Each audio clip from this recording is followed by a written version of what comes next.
Your view of God will determine your view of life, or your view of life will determine your view of God. If God is your reference point, then you will be able to make sense of that which has no sense. If your circumstances are your reference point, then you will neither be able to make sense of life or God, because you have an inverted view. The second most important truth you could ever learn as a Christian is what I want to speak to you about. I say the second because the first thing that you need to learn is salvation by faith in Christ. Becoming a Christian is the first thing. Nothing can preempt that as the first understanding. To understand and respond to the gospel is of first importance. Paul says that in 1 Corinthians 15, of first importance, I declare to you the death and resurrection of Jesus Christ. But second to that is your understanding of the sovereignty of God. If you do not understand the sovereignty of God, then you will not be able to make sense of life. Most of us have lived long enough to know that life throws curveballs. Life is full of the unexpected. Life is full of pain and problems. Life is bittersweet, sometimes bitter, sometimes sweet, sometimes both. Your view of, and therefore response to, the sovereignty of God will determine your ability to cope with the confusion of life. Let's make sure we're on the same page. Let me define for you what I mean by the sovereignty of God. I'm simply saying that God is the absolute ruler and controller over all of his creation. Sovereignty simply means to rule over, to reign over, to be in control over. To say that God is sovereign, which speaks of his kingship, his kingly role, is to say that there is nothing that happens over which he is not in control. That control is either manifested either by direct causation, he makes it happen, or by consciously allowing it to happen. He either controls it, he says, that's what I want to happen, so it happens, or he says, that's not what I want to happen, but I'm going to let it happen because I'm going to use it for what I want to happen. You cannot have a sovereign God and have luck.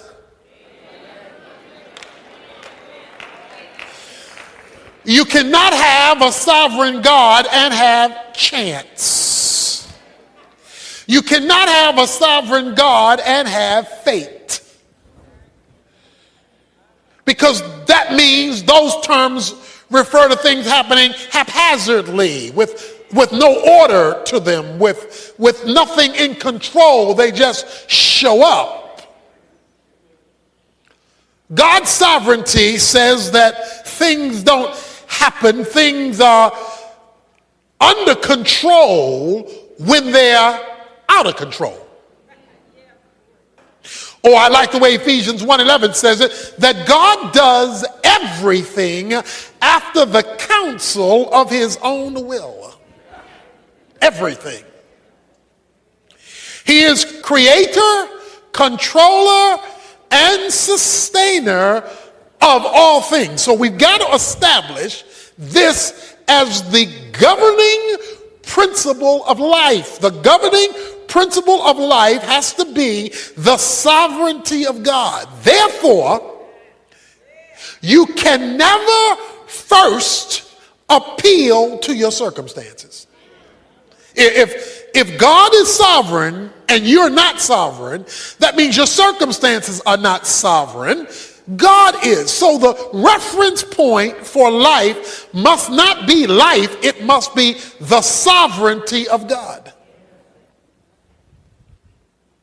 This leads me to probably the greatest verse, I would say, in the Old Testament, maybe in the Bible, when it comes to life circumstances, as it comes to the intersection of the sovereignty of God, and that is found in Genesis 50. It comes at the end of a saga of a young man's life that we have spoken of often. His name is Joseph. Joseph has been sold into slavery by his brothers who were jealous of him. Joseph, having been sold into slavery, winds up working for a man named Potiphar, because the slave owners took him to Egypt. They sold him as a slave to Potiphar, where Joseph climbed the ladder of success and became Potiphar's administrative assistant, managing all of his household affairs.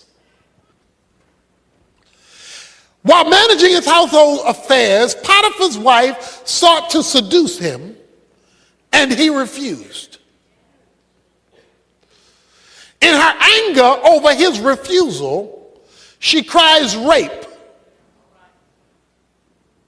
making Potiphar, of course, furious that this man who he had entrusted over all of his affairs would seek to rape his wife, which was not true. And Potiphar gets Joseph thrown in jail. So he's sold into slavery for no just cause. Now he's in jail for no just cause. While in jail, there are two men who are in jail with him. One man is sentenced to death. One man is set free.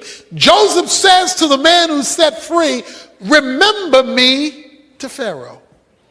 Remind him I'm still here.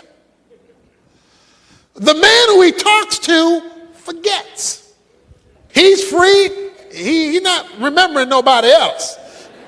And now he is now forgotten. This is 12 to 13 years of events I just described for you.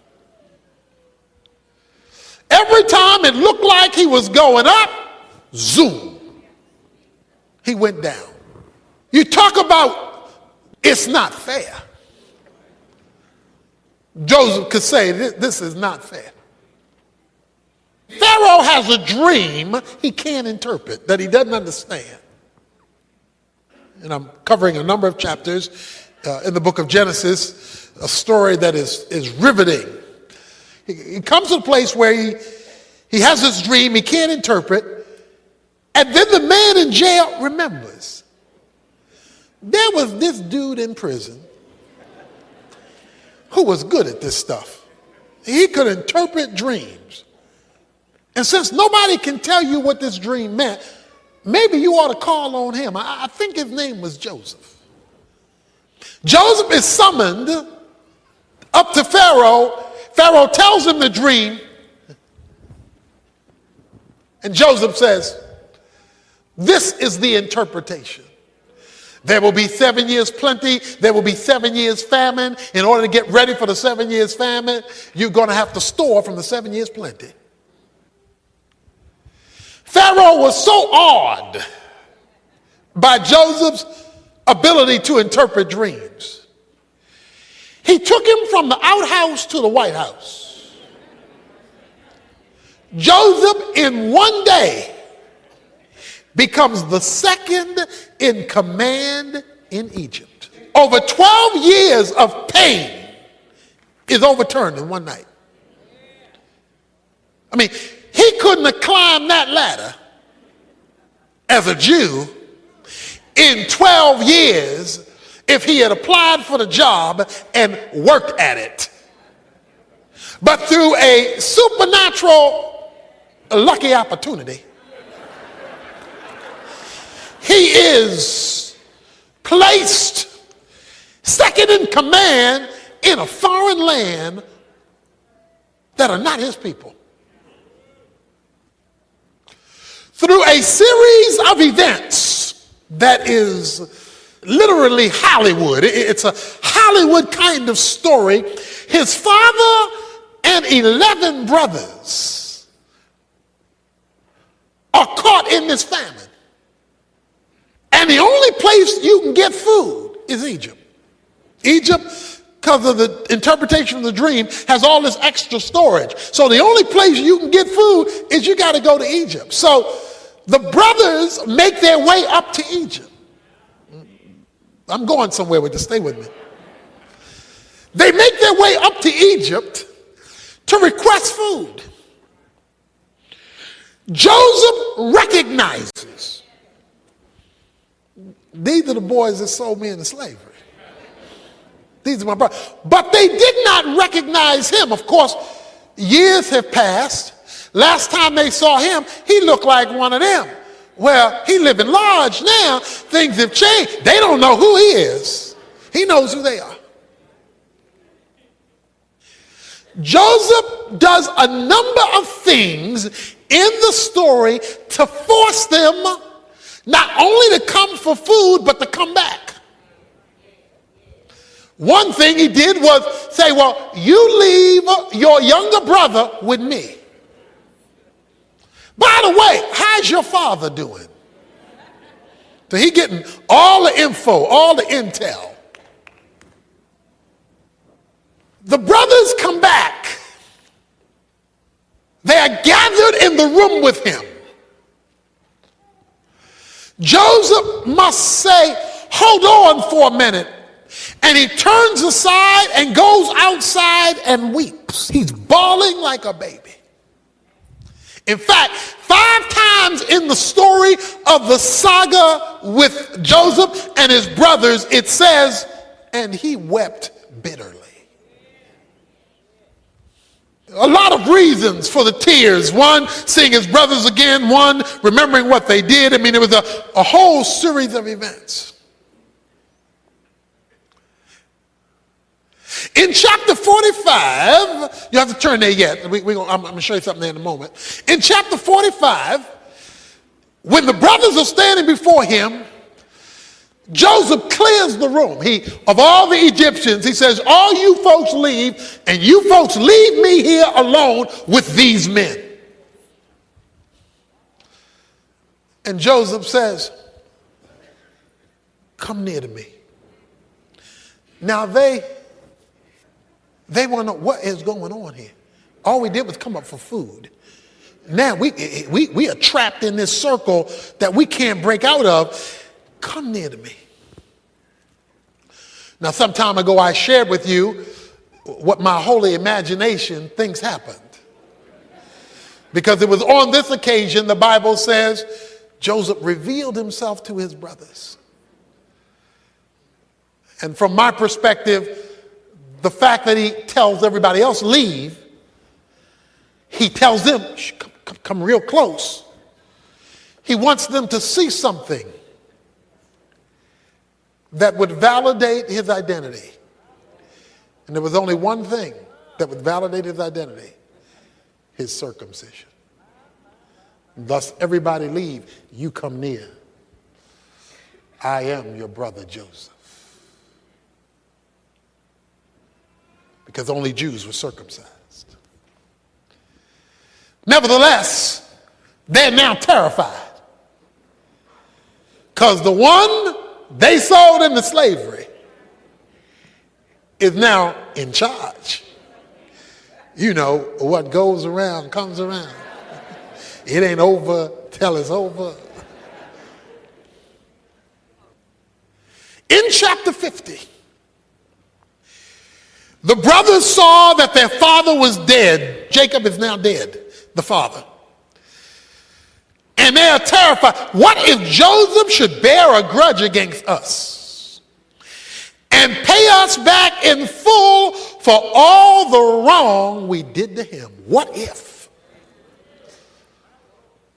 As long as daddy was alive, out of respect for daddy, he withheld his hand. But now daddy ain't here to hold him back. What if he now is going to get even? So they concoct a story. They make up a story in verse 16. Say, your father charged before he died. Yeah. Daddy told us to tell you. Please forgive, I beg you, the transgression of your brothers and their sin, for they did you wrong. Please forgive their transgression of the servant of God, of your father. And again, Joseph wept before them. It wasn't fair. It wasn't right. His life got messed up because they messed him up. Has there been anybody in your life who's messed you up? What they did to you, what they did about you, how they put you down, how they treated you, how they reneged on you, whatever, it has messed you up for years. Because he went through 12 years of torture for something he had never done wrong. His brothers came to him and fell down and said, behold your servant. And then Joseph says the words that are at the heart of my point this morning. Do not be afraid, verse 19. For am I in God's place? You meant evil against me, yet you did me wrong. But God meant it for good, in order to bring about this present result, to preserve many people alive.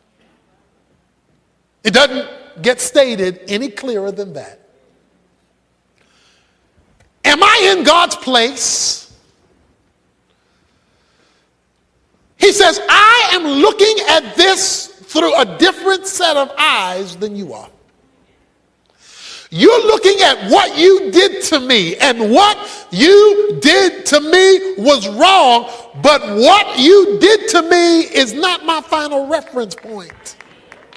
What you did isn't the bottom line. What you did isn't the final point. What you did didn't make it over. He says, you meant it for good. You did me wrong, but you meant it for evil. You did me wrong, but God meant it for good, to bring about this present result. When life treats you wrong and you focus only on the wrong, then you're missing the point. When life treats you wrong, God is still in control. When it's not fair, it doesn't mean it's not God. When God allows people and things to do things to those who are committed to him, you can be assured that he's allowing bad things for a good reason. Let me say it another way. Anything that happens in your life, because God is sovereign, must pass through his fingers first. God has the power to stop it, reverse it, correct it, kill it. If he didn't, he wants to use it. You meant one thing when you sold me into slavery, but God meant something else when you sold me into slavery. You were thinking, I'm mad, I'm irritated, we're jealous of you, we don't like you, we don't want you here anymore. That's all you were thinking. But when God lets you get through with that, he was up to something else. He says, and the reason God did it in verse 20 is that he might bring about this present result. He allowed an event 13 years ago to bring us to today. He allowed a negative in our past to bring about what you're looking at right now. In fact, boys, thank you for sending me into slavery. Because when you put me in that hole and lied to daddy and told him I was dead, God allowed the Ishmaelites to come up and see me. And they took me. God allowed me to be sold by them to Potiphar. Then God allowed me to be put in prison for a crime I didn't commit to bring about this present result. And he says, and to save the life of many. When you read the life of Joseph, there is a phrase that follows him all through his life. And the phrase is simply, and the Lord was with Joseph. He gets accused of a crime he doesn't commit, and guess what the phrase is? And the Lord was with Joseph. He gets thrown into prison, and the first phrase you read when he gets thrown into prison is, and the Lord was with Joseph. How can the Lord be with me when all hell is breaking loose? How can the Lord be with me when I'm getting buked and scorned and talked about show as you born? How can the Lord be with me when I've lost my job? How can the Lord be with me when my friends turn their back on me? How can the Lord be with me when my finances aren't where they ought to be? How can the Lord be with me? The Lord can be with you when things are against you, because God is looking at where you're going, not where you are.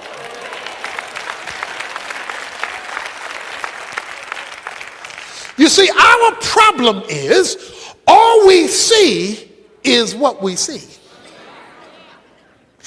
And if what we see we don't like, then our first question is to indict God, where are you?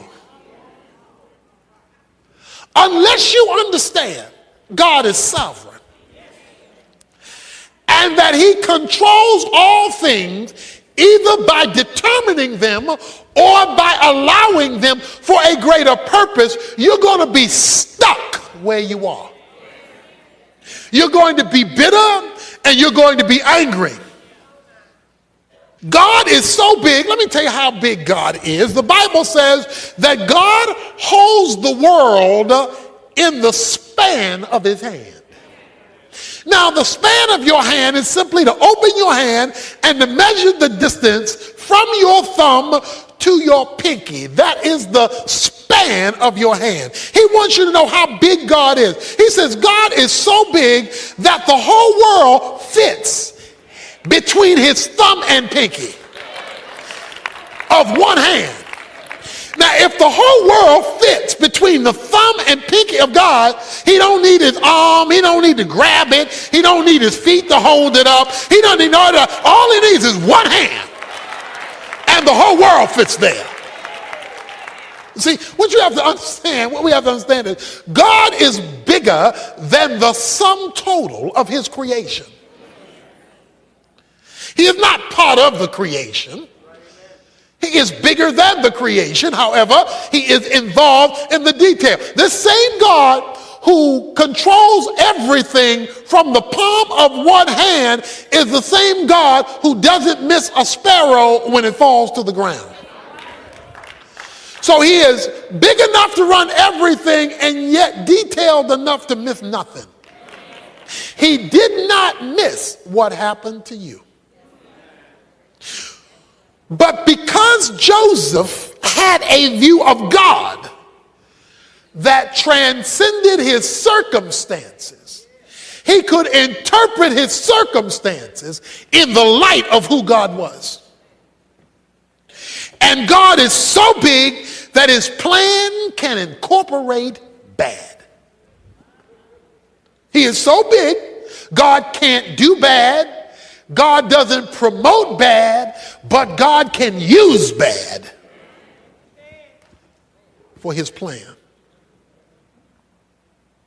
One of the proofs or tests of your spirituality is whether you see the hand of God when you're looking at the hand of man.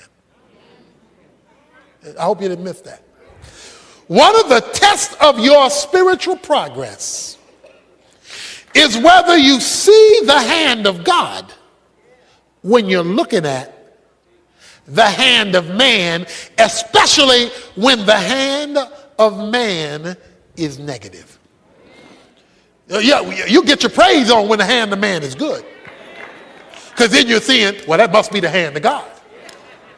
But when the hand of man is bad, if you are a spiritual person, you're watching the hand of God, using the hand of man in its evil, in spite of its evil.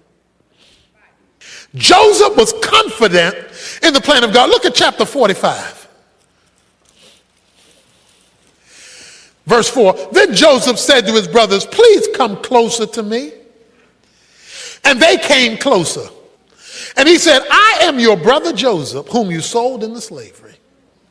So this way he calls them close. And now do not be grieved or angry with yourselves because you sold me here. I'm going to talk about that in a moment. For God sent me before you to preserve life. Don't get mad at what you did, because what you did, God did. For the famine has been in the land these 2 years, and there are still 5 years in which there will be neither plowing nor harvesting. And God sent me before you to preserve you for a remnant in the earth, to keep you alive by a great deliverance. Therefore, it was not you who sent me here, but God.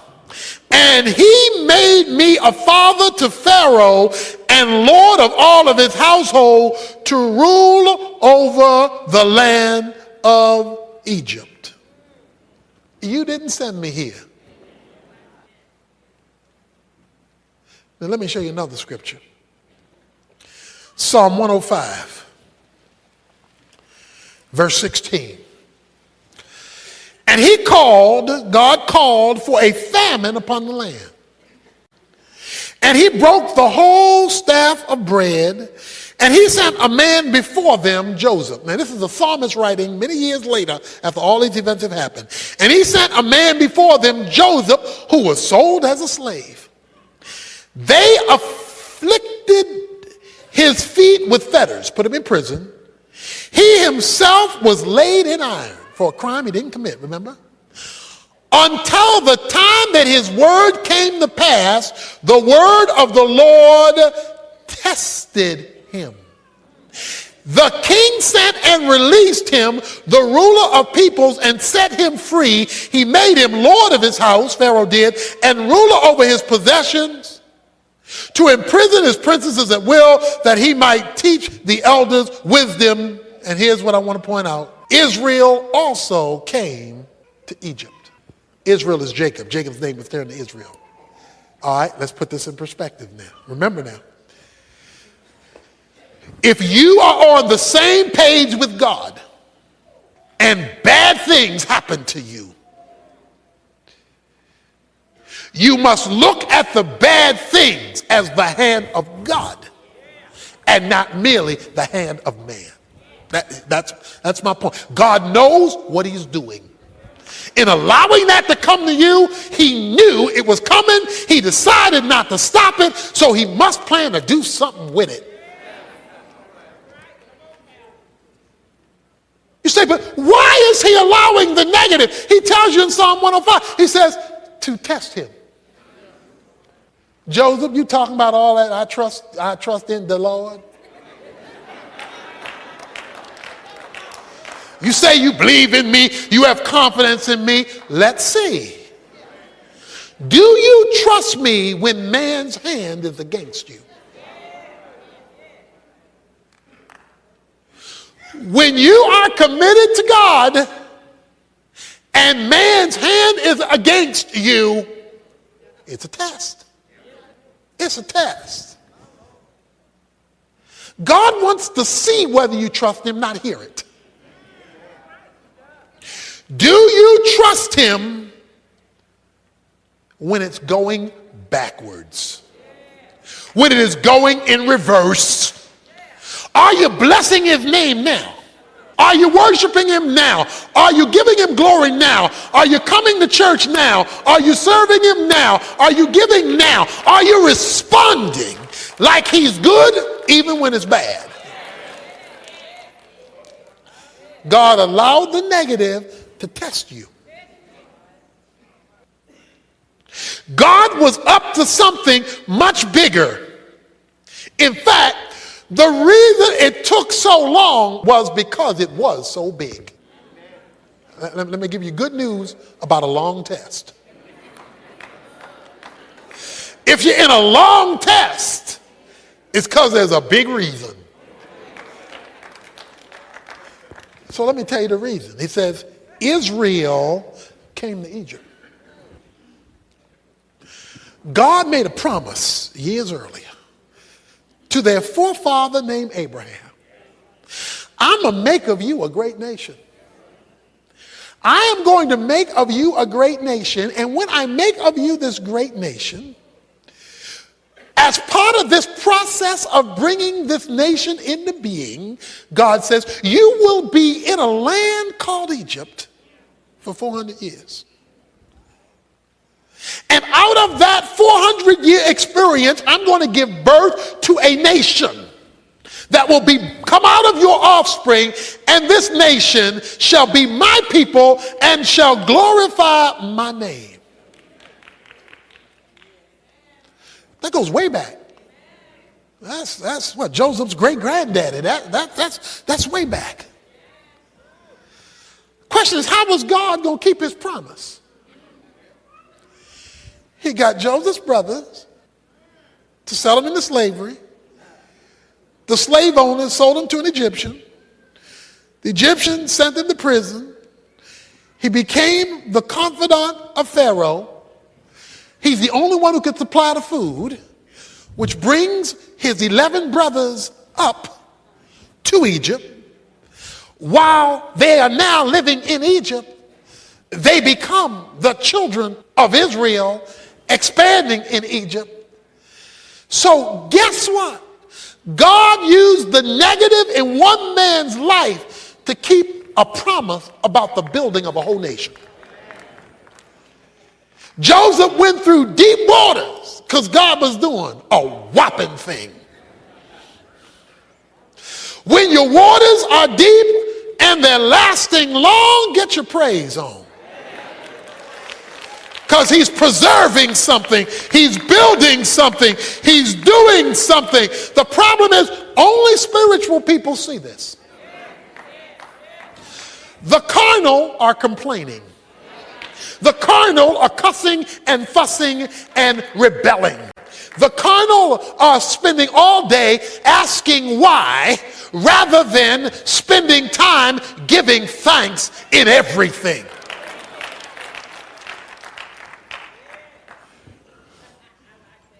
God is up to something.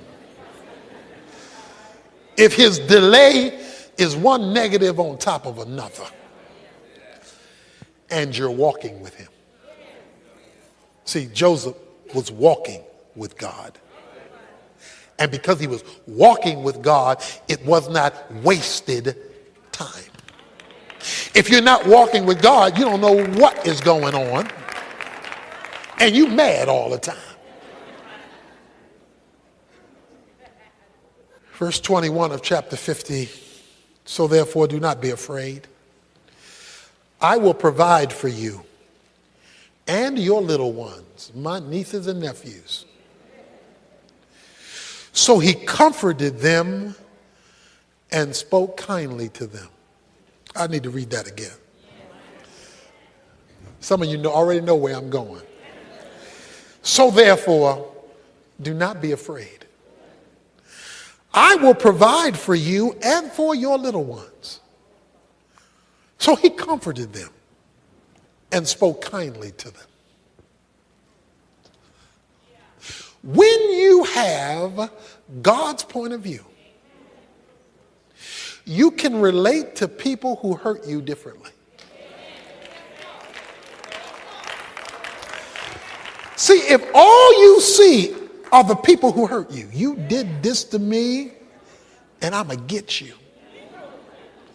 All that's telling me is you didn't see the hand of God. You thought that was all about what they did. But because Joseph never lost sight of the hand of God, when they repented, yes, they repented. They said, we were wrong. We're sorry and we are scared. Because Joseph now has the power of life and death.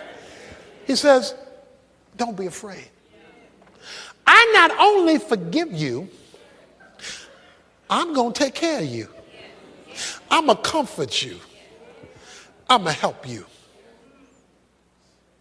The recognition of God's sovereignty gave the freedom of forgiveness. Many of us are living life on a leash that we can't shake, and Satan is holding the other end of the leash because we can't let it go because all we see is what they did. Because we do not have the eyes of God, we do not see what God was doing in allowing it, even though we were not at fault. Many of us are in shackles and are looking for ways we can get them. I'm going to get them. Let me show you 1 Peter 3:9. Apostle Peter says these words, not returning evil for evil or insult for insult, but giving a blessing instead. For you were called for this very purpose, that you might inherit a blessing. Now, they're not going to tell you what I just told you in the street. They're not going to tell you that. But we're talking about a spiritual perspective. He says, rather than paying them back, have the mindset of giving a blessing so you, watch this, inherit a blessing. Why? Because you are looking at what God is doing. He released them from their debt because he was looking at God's sovereignty. If Joseph would have held on to the grudge, he would never have passed the test. And if he didn't pass the test, he would never have inherited a blessing. He inherited a blessing because he passed the test. Many of us are being tested by the hand of a sovereign God, but he cannot elevate us because we refuse to take it or pass it. And we're living in bitterness and anger because we saw the hand of man and missed the hand of God. It's time to push the delete button because you're looking at the hand of God. It's time to set somebody else free so you can be set free. because you're looking at the hand of God. You're not stuck with the injustice because God is up to something. And he decided to use the injustice to get you where he wanted you to be. He said, God used it to bring me to this place. One of the reasons that I'm in Dallas today is a broken leg in a football game. A small thing, a broken leg in a football game. Pow! Broke my tibia and fibula in a football game. Taken to the hospital. Emergency surgery. I remember laying on the football field when this hit came. I was hit with a crossbody block after intercepting a pass. By the way, I held on to the ball.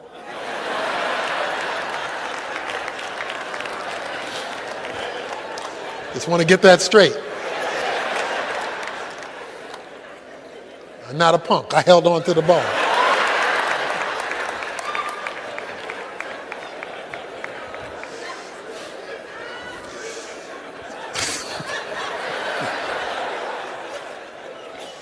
I'm laying out on the field, and I will never forget it. I remember saying, as I laid out on the field, not my will, but thy will be done. Because like football was everything to me. I mean, I lived for football. But that produced a series of changes that led me to Bible college, where I met a professor who encouraged me to come to Dallas Seminary, where I met a professor who challenged me to start a church. And so we are here, as Joseph said, in this place. God wanted me in this place.